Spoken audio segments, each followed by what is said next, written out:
En Radio Estación Nacional y la revista Sach presentan Ciudad Teatral.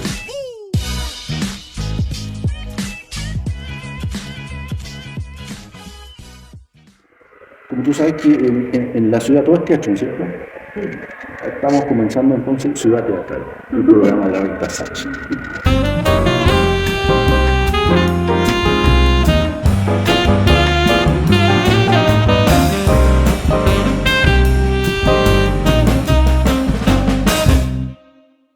Bienvenida al programa, Claudia. Muchas gracias. ¿Qué te pareció la llegada este año a Chile? Lluviosa, mucha inundación, Y helada. Heladísima y emocionante porque hace 5 años que no veníamos con un montaje y siempre me encanta trabajar con el equipo chileno, que es parte también de mi compañía, porque la compañía tiene sede en Suiza y en Chile, así que emocionante poder hacer algo acá. Bonito. ¿Siempre estás en contacto con el país? Sí, siempre. Todos los años. No todos los años, hacemos montajes de vez en cuando acá en Chile. Hace muchos años que no hacíamos la creación acá. Generalmente la creación es en Suiza.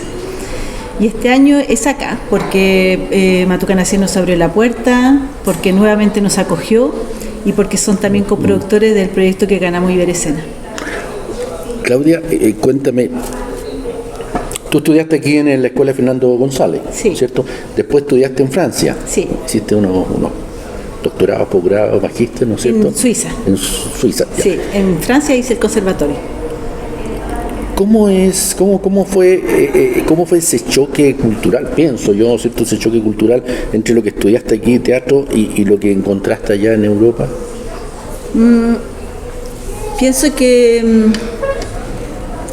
pienso que mejores son las escuelas en América Latina, por la cosa de los recursos.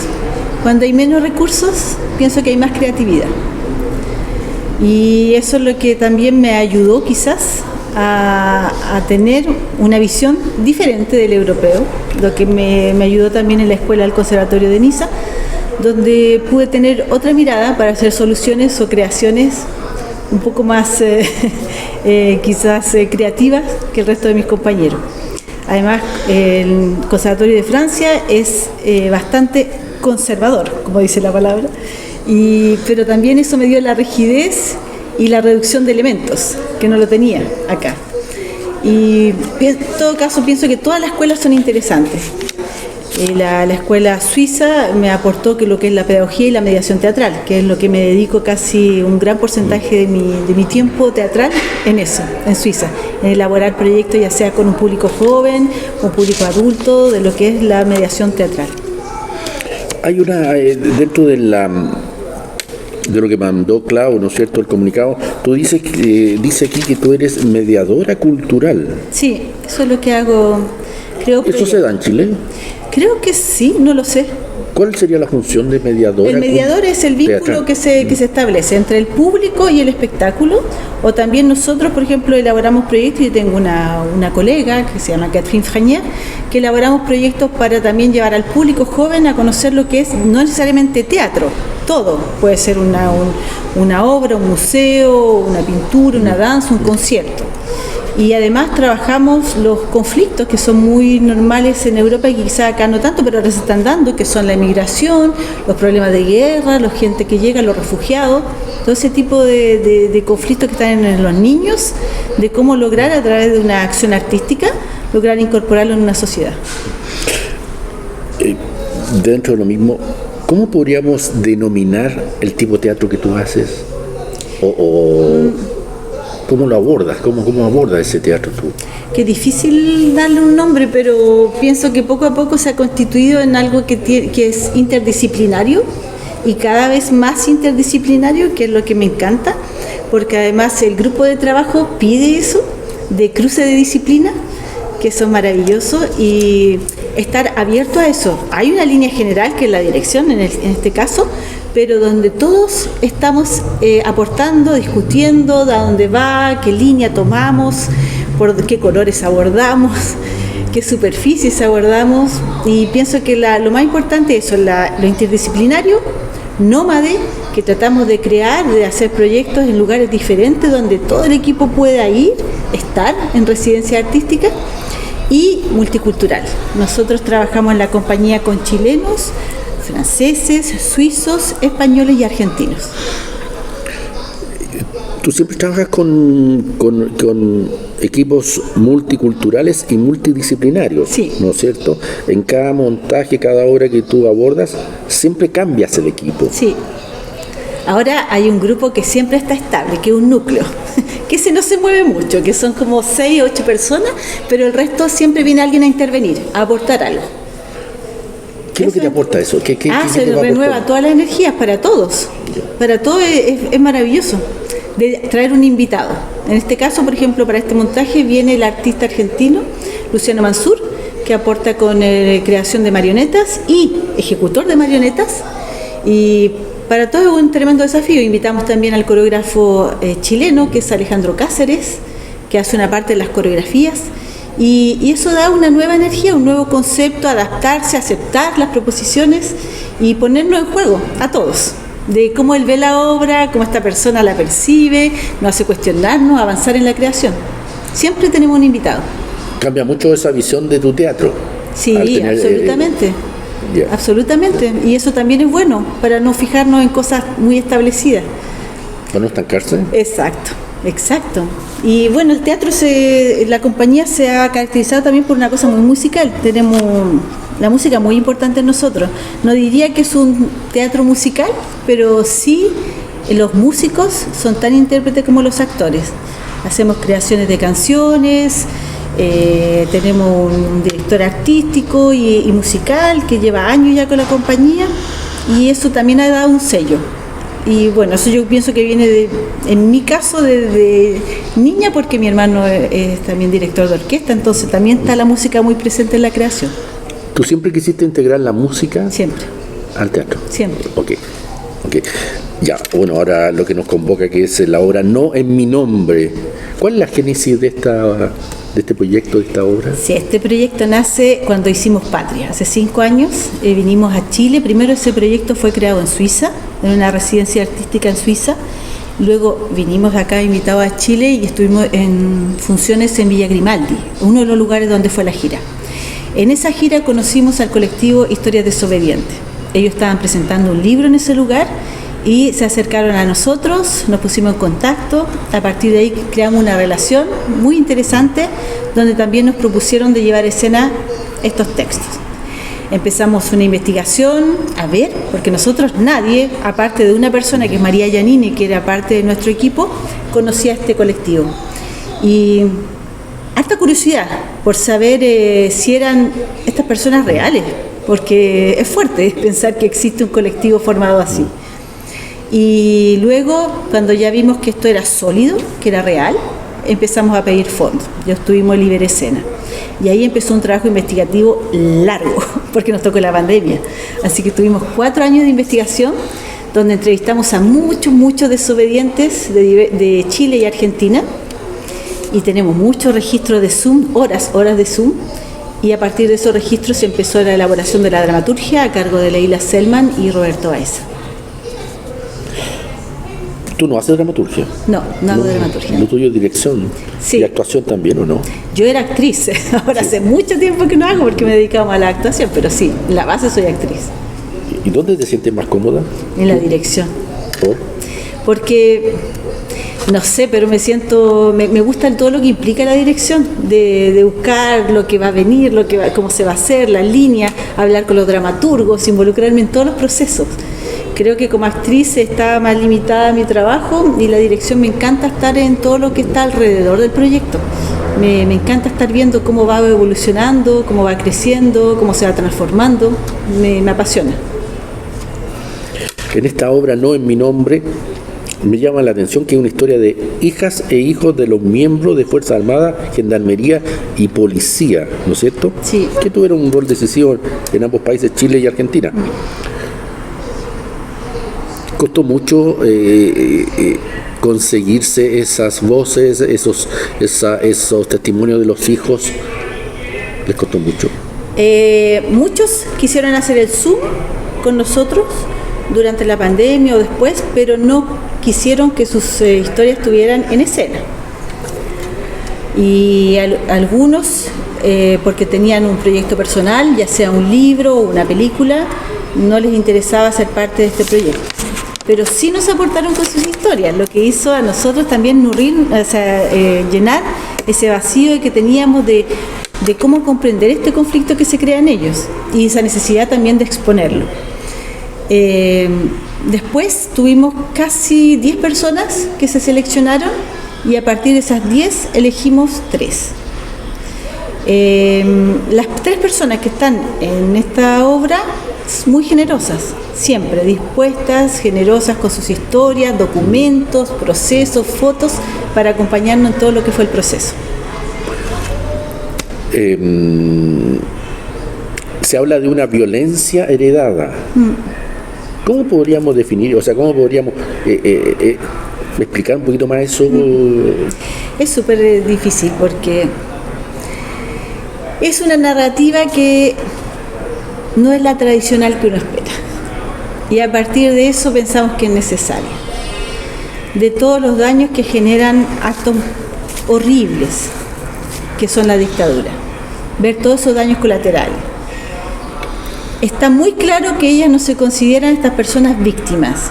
Y eso nosotros lo reivindicamos. Nosotros no estamos haciendo de las hijas e hijos de desobedientes víctimas.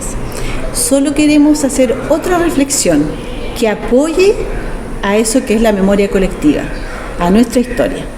Pensamos que es necesario tener todos esos discursos.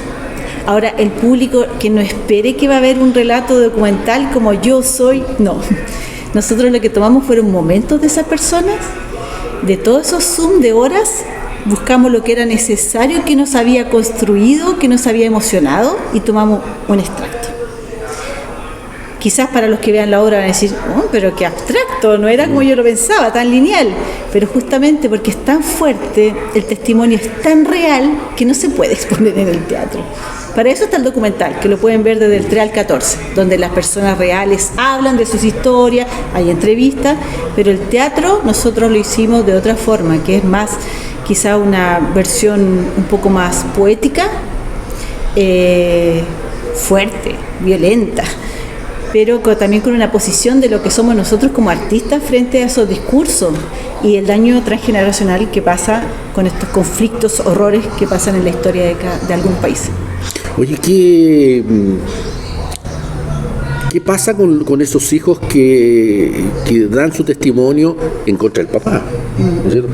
¿Qué pasa con ellos? Es terrible, sí, porque además, bueno, la mayoría de las personas son rechazadas por la familia completa, no solamente por el padre, o sea, quedan completamente solos. Y a la vez también hay muchos que no se sienten tan bien aceptados por la parte que son, por ejemplo, las víctimas reales de las que son la dictadura, de los colectivos que son desaparecidos o ejecutados, tampoco aceptan a estas personas. Entonces están en un limbo, donde hay una soledad bien grande. El querer denunciar, el querer ser un aporte y ser rechazado por la otra parte, que es legítimo, y ellos lo dicen, muchos. Dicen, nosotros aceptamos esta carga de que nos odien, completamente aceptadas. Son terapias y terapias que han vivido esos hijos. Pero es un dolor inmenso, es gente muy, muy sola. Y se siente, o sea, hay personas que nosotros conocemos que hay un problema de identidad fuerte, dolores físicos, psicológicos no resueltos. Esos padres tampoco eran todos buenos en la familia, así como eran en el exterior, en el interior eran unos monstruos. Entonces los daños eran graves. Con los mismos hijos. Con los mismos hijos, con las señoras. En la obra también se habla un poco de eso del patriarcado, de una cosa muy, muy fuerte contra las mujeres. Y por eso finalmente nosotros nos decidimos por 3 relatos femeninos, porque son las más tocadas. Hay hombres, hay muchos desobedientes hombres, pero finalmente rescatamos 3 mujeres, porque también está eso que es muy latente, el poder del hombre como fuerza así, patriarcal dentro de la estructura familiar. Esos 3 relatos femeninos son de las hijas. Sí. ¿Qué rol cumplió la madre ahí? La madre de esas hijas, porque no hay como una voz histórica. No, en los 3 casos que tenemos, la madre está ausente, refugiada, escondida, no querer ser presente, por miedo al padre. Y en un relato específico, esa madre, el padre la denunció y estuvo presa, porque ella era de oposición. Entonces, bueno, no voy a contar lo que pasa, Spoiler, pero claro. sí, pero esa madre también fue torturada y detenida. O sea, podríamos decir que los hijos también son víctimas, de alguna manera, de lo que los padres hicieron a otros. Por supuesto. De alguna manera, de forma Sí, indirecta, ¿no es una cierto? destrucción familiar interna también, sí. También ocurre eso. Sí. Por favor.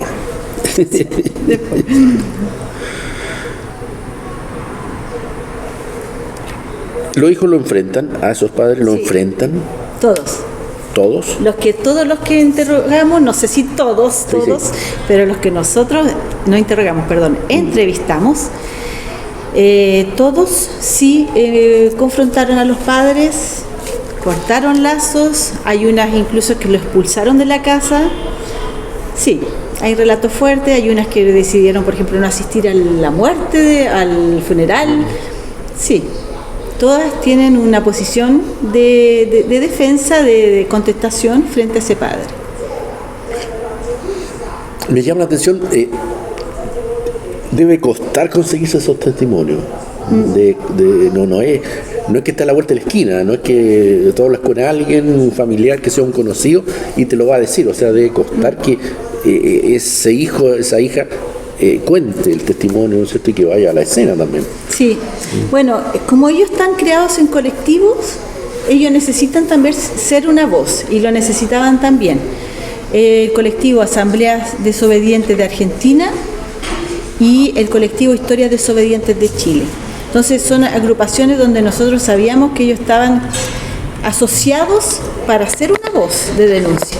Entonces sí fue, puedo decir, fácil contactarlos, pero no fue fácil decir es que yo puedo representarlo, ahí era otra cosa. ¿Qué porcentaje hay de testimonio de la globalidad, ¿no es cierto?, de estos padres abusadores que participaron en la dictadura? ¿Qué porcentaje hay de testimonios en cuanto a los hijos que denuncian a los padres? ¿Un 20%? ¿Un 100%? Muy poco. Muy poco. Y en Chile son muy pocos. Donde más hay en Argentina. Ahora se sumaron hace algunos años de Uruguay, de Brasil y no recuerdo otro país, pero Argentina es el que más tiene. Más hijos e hijas, pero en Chile son muy pocos. Okay. Exactamente el número no te atrevería Sí, a decir porque me puedo equivocar, pero no tienen la dimensión que hay en Argentina. Porque tengo entendido que aquí en Chile yo no conozco muchos casos de hijos que vayan en contra del padre, en este caso dictatorial, por así entre comillas, ¿no es cierto? Son pocos. Hay. Sí, hay una chilena que está el relato en la obra. Ya. La otra cosa que me llama la atención es que la obra se estructura en base a la figura del padre, ¿no es cierto? Sí. Y eso a medida que los hijos, a lo mejor, el padre cuando son chicos, ¿no es cierto?, el padre protector y todo eso, pero a medida que el niño va creciendo, la hija va creciendo, ese se va transformando ese padre, ¿no es cierto? Eso es lo interesante, como trabajo de nosotros también, porque casi todos los testimonios también dicen que ellos no quieren destruir al padre que conocieron en la niñez. Eso es muy importante. Sí. Y dicen, o sea, yo no quiero borrar ese padre que por momentos, aunque haya sido violento en sus actos, era mi papá. Y no quieren destruir toda su historia. Eso es súper fuerte. Y hasta que llega la edad donde empiezan a saber, la mayoría entre los 15 y 18 años, que aproximadamente los relatos que tenemos, hay un quiebre total. Y ellos distinguen muy bien la diferencia, ese padre que conocieron después y el que se acuerdan cuando eran las niñas. Ahí se les genera un quiebre a los... Absoluto, sí. Muy terrible. Es terrible porque, como yo digo, a pesar de que puede haber sido abusivo, violento, pero uno nunca se imagina que esa persona puede llegar a ese tipo de horrores. Uno puede entender que es dictatorial en la casa, pero había también una figura que era tan imponente, el hecho de ser militar, algunos eran buen mozos, muy buenos mozos. Entonces había también una admiración de parte de las hijas hacia ese padre, que hay una referencia como del hombre. Eso, el macho. Claro, el macho, bonito, bien vestido, militar. Exacto. Y que de repente eso se transforma en un monstruo y que esa misma persona puede ser tan peligrosa que incluso denuncia a la madre, como es el caso de la chilena. Entonces, sí, hay un conflicto tremendo. Se quiebra toda esa identidad y por eso también en muchas de ellas viene un problema también de identidad, de miedo también de tener hijos, hijas, a creer que ese mal puede ser heredado, como así como un pedófilo, como un criminal. Exacto. Así, tal cual. Muchas hablan de ese miedo de que el mal pueda ser transmitido como herencia. O sea, son hijas e hijos dañados. Muy dañados. ¿No es cierto? Con ese daño pueden armar una vida, pueden casarse, tener hijos, pueden seguir una vida relativamente normal para la sociedad. Yo creo que el efecto de haberse convertido en colectivo los ha ayudado a tener una familia detrás. Eso les ha dado un respaldo inmenso, porque el hecho de que hayan sido separados de las familias, de decirle tú no perteneces más a esta familia, el hecho de crear colectivo les da una fuerza. Y es ahí también donde muchos se crean una fuerza para establecerse, para poder decir, bueno, yo como pertenezco ahora a este colectivo, yo puedo decir claramente cuál es mi nombre, porque a veces hasta el nombre da vergüenza, sobre todo en Argentina los nombres son conocidos, son de generales conocidos o que tenían puestos muy importantes. Era difícil. Ahora que ya tienen una voz de denuncia, que tienen una familia detrás, que es el colectivo, pienso que han podido rehacer sus vidas tranquilamente, poder establecerse. Hay muchos que hicieron miles de terapias y siguen aún en terapia, pero han avanzado. ¿De qué manera todo eso afecta a la sociedad? ¿A nosotros? Sí, a nosotros. Mira, para mí fue súper necesario escuchar esos relatos. Porque pienso que personalmente, no digo a lo mejor hay gente que no le interesa, pero para nada este relato, pero para mí ese relato de que viene del lado de que para nosotros es el lado malo y que de ahí viene el relato que lo ajusticia, que le dice no, esto no puede ser, me parece súper fuerte. Fuerte para la familia, fuerte para la persona que estuvo implicada en eso. Me parece que no sé si tienen sensibilidad para tomarlo así, que sea la hija que te acusa, pero en el fondo debe haber algo que te toca a ese criminal, a ese genocida, debe haber algo que le produce en él que sea un miembro de la familia el que te está acusando. O sea, en el fondo es una tragedia griega. Absolutamente, sí. Y que se rebelan contra ese destino atroz.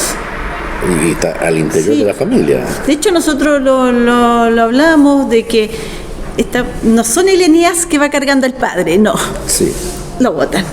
Deciden hacer su propio destino. Complejo. Sí, complejo. Bueno, ya hablamos de los paralelos de las escuelas, ¿cierto? ¿Has visto teatro chileno? Sí. Bueno, este año no he visto nada. ¿De lo que has visto? No, este año no he visto nada. ¿No? Porque llegué el jueves, no he visto nada. Lo último que vi fue el año pasado, que me invitó mi productora a ver al director muy conocido, Jesús Urqueta. Fui a ver Stalin. Fui a verlo a él porque quería ver cómo dirige, porque me han hablado mucho de él y es fabuloso, maravilloso lo que hizo. ¿Qué te pareció la obra Stalin? Que me encantó, su dirección me encantó, vi dos actores maravillosos, vi la escenografía preciosa, la luz bellísima, y en realidad fui por el interés porque tenemos un deseo de hacer un cruce por ahí. En eso andamos con la productora. ¿Con Stalin? Con los dos. No, con Jesús. Queremos tratar de llevarlo para allá. Hay intención de hacer un cruce con la compañía. Ah, genial, Jesús, sí. Ahí andamos en conversación. Oye, volviendo un poquito a tu etapa formativa, en el año 97, ¿no es cierto?, en el Conservatorio Nacional de Niza, Francia, ¿no es cierto?, obtuviste el primer premio y medalla de oro. Pero no, ¿de qué? No dice de qué. Los conservatorios son así, te dan el jurado, te vota. O sea, tú puedes, por ejemplo, graduarte, o sea, terminar tu estudio sin premio. O puedes obtener la medalla de plata o la medalla de bronce, eso en todo, en danza o en música o en teatro. La ventaja de, por ejemplo, obtener una medalla de oro en un conservatorio que es regional es que tienes más posibilidades de ir a un conservatorio superior. Cuando no tienes medalla, cuando solo terminaste, casi no hay opción para pasar al superior.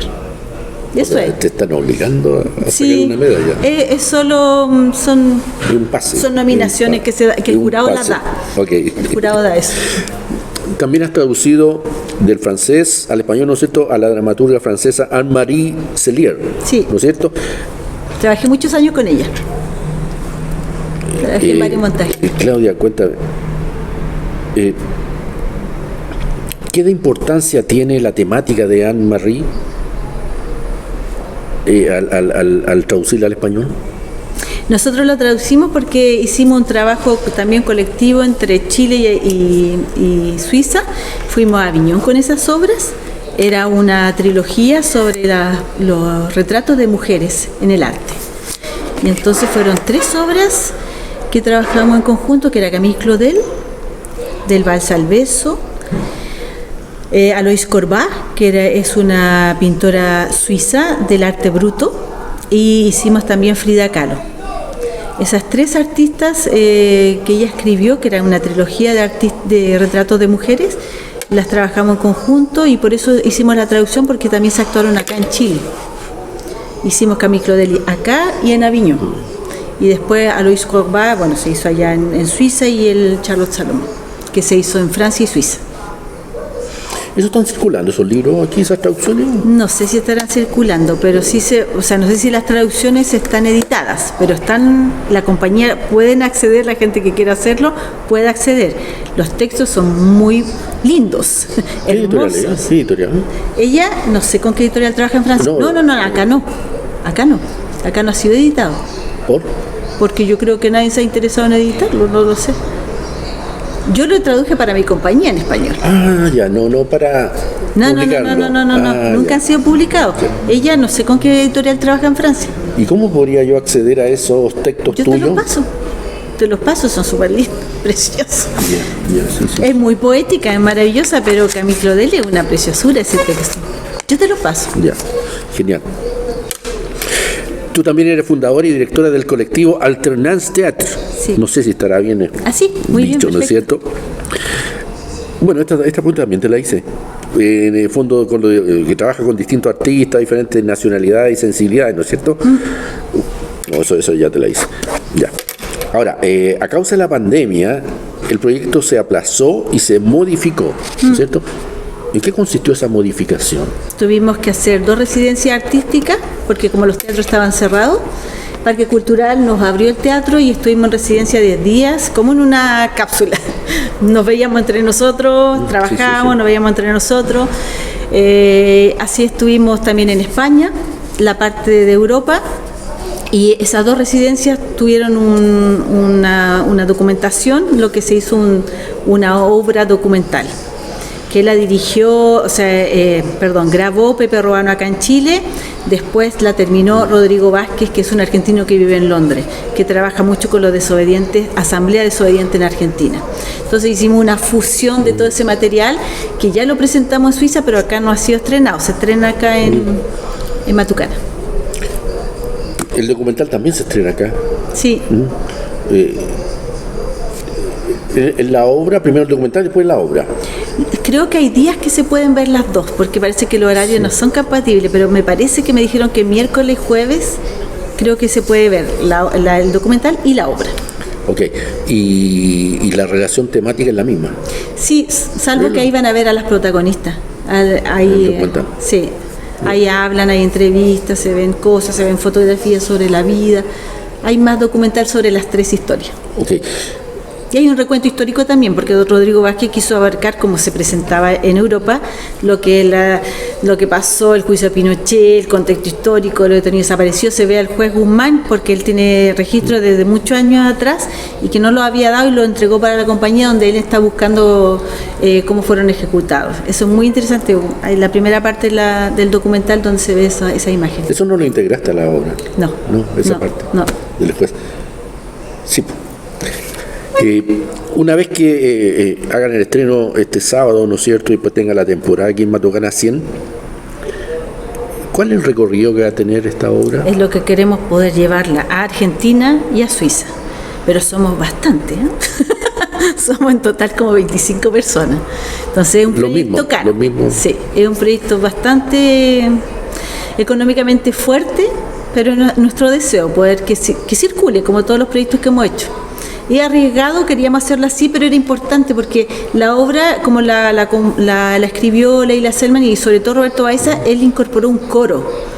Como en las tragedias griegas, como decías tú antes, un coro que cuestiona, un coro que habla sobre qué es el padre, qué es la herencia. Exacto. Y entonces, eso, ¿cómo lo íbamos a hacer con 3, 4 actores? Exacto. Había que tener voces, había que tener un coro, había que tener musicalidad, por eso incluimos también en el trabajo de voces a Sebastián Arancibia. Perdón, es Bastián Arancibia, después lo corregí, porque él se cambió el nombre.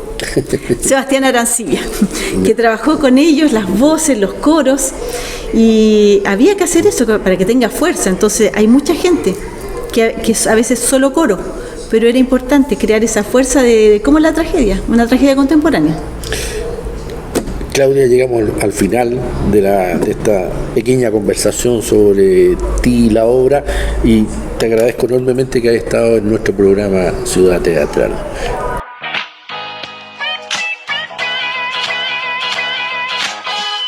Radio Estación Nacional y la revista Sach presentaron Ciudad Teatral.